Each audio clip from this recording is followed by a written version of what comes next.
Since the market introduction of the BM70 in 1989, Krohne has been a pioneer in the field of FMCW radar-level measurement technology and has continually improved its devices and expanded its product range. The fact that this technology has been a success for more than 28 years is underlined by the fact that FMCW has penetrated the whole market over the last few years. The industry could not imagine being without it today. Krohne is completing its full FMCW radar portfolio with 2 new device lines in the 24 GHz and 80 GHz range. Whether at 6, 10, 24 or 80 GHz, every application can be resolved by Krohne. Thanks to the very good performances of the 24 GHz level transmitters, it is already possible with this frequency to cover a broad range of applications, from basic ones to more difficult and challenging ones. The use of higher frequencies, for example 80 GHz, can also bring additional advantages in specific applications. In the following video, a 24 GHz and an 80 GHz FMCW radar level transmitter are compared. Based on practical applications, the advantages and similarities of these 2 devices will be shown and conclusions presented.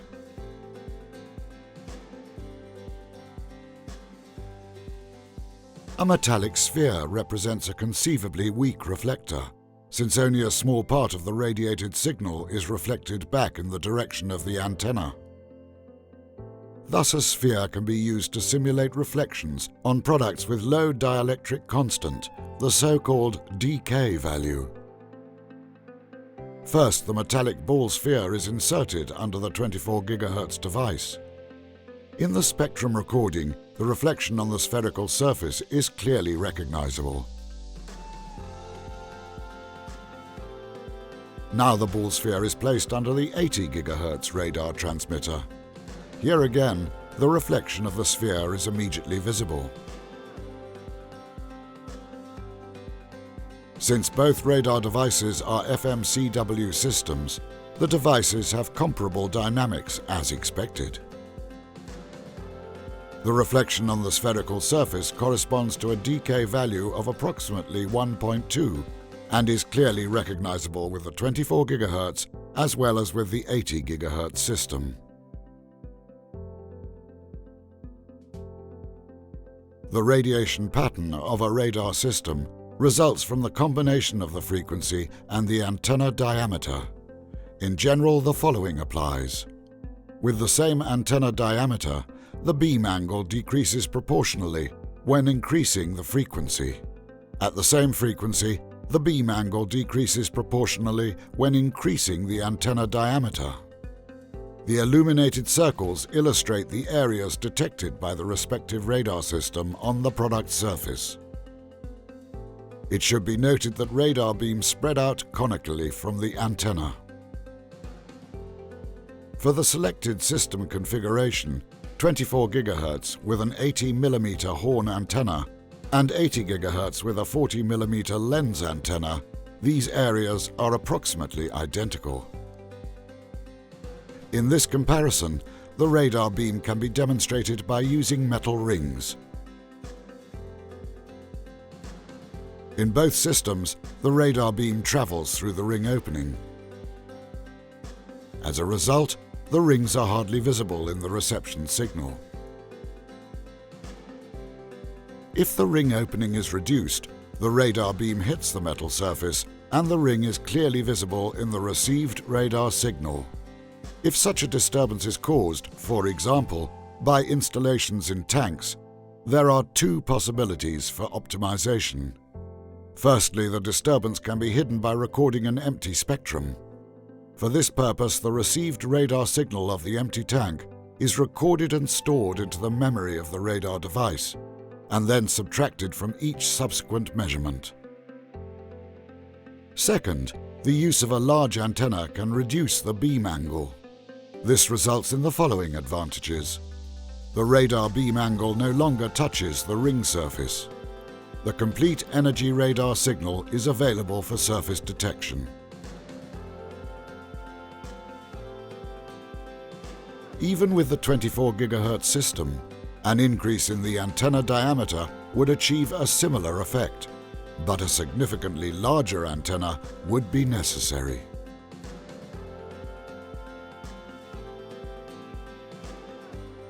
The advantages of a flush-mounted lens antenna are immediately apparent. Lens antennas do not protrude into the tank and thus allow an almost complete filling of the tank.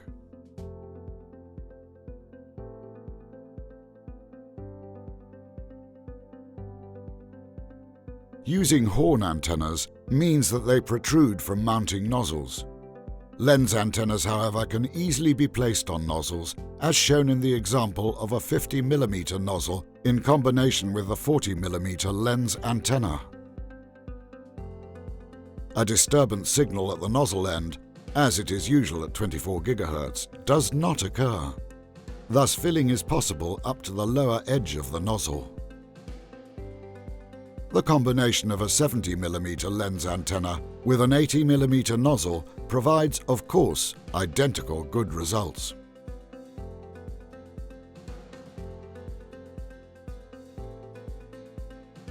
In the case of plastic containers, it is also possible to realize the filling level measurement without modification of the tank through the container casing.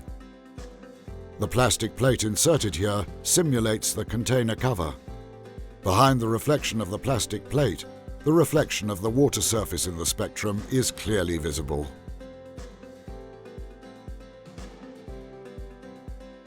The reflection of the plastic plate can be minimized by an oblique positioning, simulating, for example, an oblique tank roof. As expected, the 24 GHz system also shows a comparable behavior. Here also, the reflection on the surface of the water is clearly visible. As expected, the inclined position of the plastic plate also reduces the reflection on the simulated tank roof.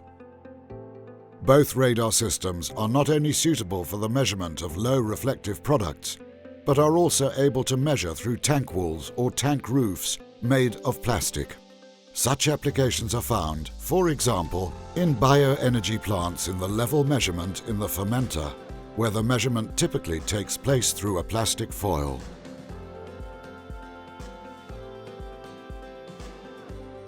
Besides measuring through non-conductive tank walls, it is also possible to measure through metallic grids and sieves.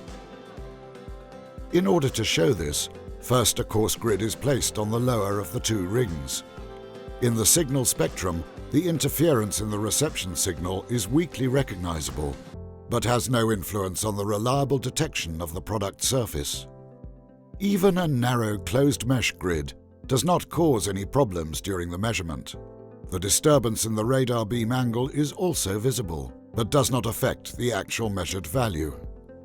Even if the amplitude of the disturbing echo caused by the grid exceeds the amplitude of the reflection of the product surface, a reliable measurement can be ensured by increasing the block distance or recording an empty spectrum.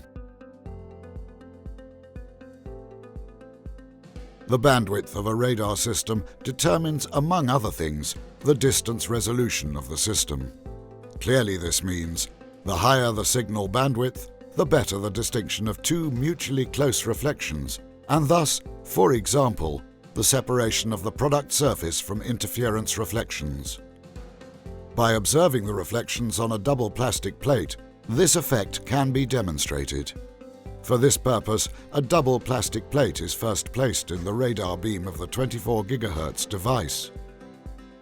However, with a signal bandwidth of 2 GHz, no clear separation of the two reflections is possible.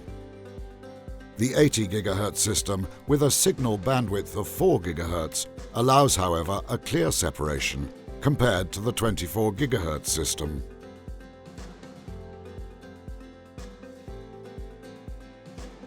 Finally, two application examples with real products are considered: plastic granules and wood chips.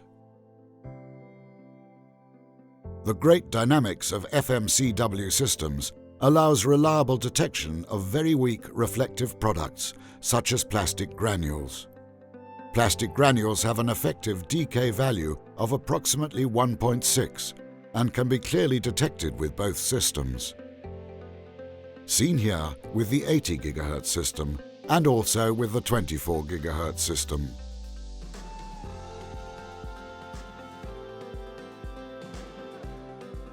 A much greater challenge is the detection of the surface of dry wood chips. The 24 GHz device reaches its limits. The radar beam penetrates the product and is not sufficiently reflected by the product surface. Thus, a measurement is not possible. The 80 GHz system is superior to the 24 GHz system for this application, which comes from the more focused radar beam. Therefore, the wood chips are clearly detected with the 80 GHz.